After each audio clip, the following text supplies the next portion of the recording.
যেখানে BPL governing কাউন্সিলের আইন বিভাগ, লিগাল কনসালটেন্সি ফার্ম এবং চার্টার্ড অ্যাকাউন্টেন্ট ফার্ম 11টি ইউআই অংশগ্রহণকারী নথি পর্যালোচনা করেছে। Bangladesh premier league, BPL governing council 3টি প্রতিষ্ঠানকে ইউআই প্রক্রিয়ার অনুমোদিত নন কমপ্লায়েন্ট হিসেবে চিহ্নিত করেছে।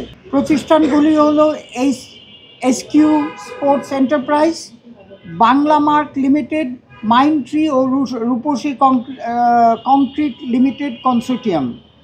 চূড়ান্ত মূল্যায়ন প্রতিবেদন আইন বিভাগ, লিগাল কনসালটেন্সি ফার্ম এবং চার্টার্ড অ্যাকাউন্টেন্ট ফার্ম কর্তৃক সম্পন্ন হওয়ার পর যোগ্য ইউআই অংশগ্রহণের চূড়ান্ত তালিকা আনুষ্ঠানিকভাবে 4 তারিখে ঘোষণা করা হবে। সো এখন আমরা শর্টলিস্ট করে 11টা থেকে 8টা করা হয়েছে। যে আমাদের চার্টার্ড অ্যাকাউন্টেন্ট কোম্পানি, ওরা ব্যাপারটা হচ্ছে যে শুধু অনেক ডকুমেন্ট চাওয়া হয়েছিল আপনি ইউআইতে, এইসব ডকুমেন্ট শর্টেজ এই 3টা কোম্পানির ছিল বলে তারা কোয়ালিফাই করতে পারেন। ভাই আরেকবার একটু 3টা কোম্পানির নাম বলুন। ওরা কারা বা কোন কোন টিমের জন্য চাচ্ছিল এটা যদি ক্লিয়ার করে বলেন।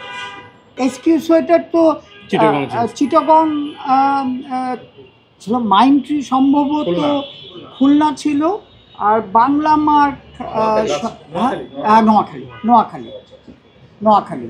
তাদের যে পে অর্ডারের রিকোয়ারমেন্ট ওটাও দেয় কি জি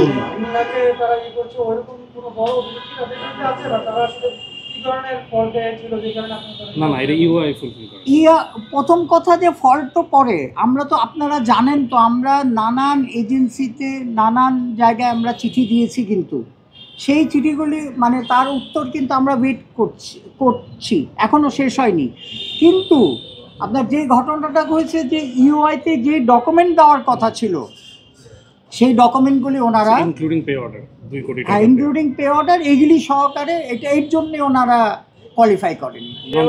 এক্সট্রিম মশার কয়েল প্ল্যান্ট ফাইবার দিয়ে তৈরি, ডেঙ্গু, চিকুনগুনিয়া বাহি সহ যে কোনো মশার বিরুদ্ধে দেয় এক্সট্রিম সুরক্ষা।